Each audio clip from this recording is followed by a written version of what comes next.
Ang nakaranas ng kakaibang paramdam sa loob ng isang abandonadong apartment sa lungsod ng Caloocan. At kuta ng katipunero sa Bulacan, dinadalaw din umano ng ligaw na espiritu. Yan ang tinambayan ni Mark Logan.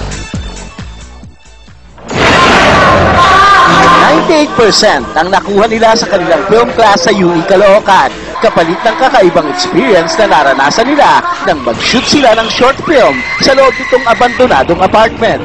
Sa loob ng CR, parang may shadow siya na wala namang tao pero may yung shadow dun sa loob talagang malinaw po. Maganda ang pagkakagawa ng kanilang digital movie na may titulong Apartment. Base daw ito sa sariling karanasan nila dahil tambayan din nila ang apartment na ito. Hindi daw kailangan pa ng third eye para makakita ng multo.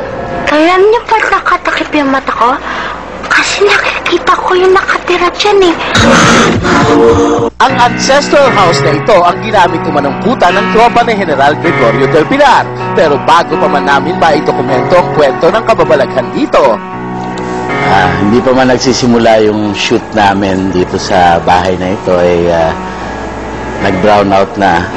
Hindi na muling nagbukas ang ilaw, kaya gamit ang ilaw ng kamera, nilibot namin ang bahay. Isang nakaitim na nilalang umano ang nagpapakita dito. Wala kaming nakitang ganito, pero nang buksan namin ang kwarto kung saan namayapa na ang matandang gumagamit nito, pusang itim ang nakita namin.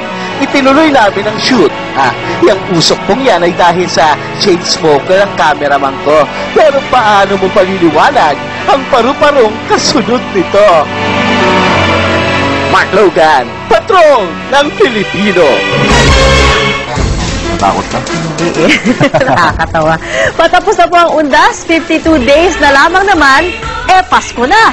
At yan ng TV Patrol World, hatid namin ang mga balitang kailangan niyong malaman ngayong linggo. Dahil kung nasa pong balita, naroon kami naglilingkod sa inyo saan man sa mundo. Maraming salamat at Pilipinas.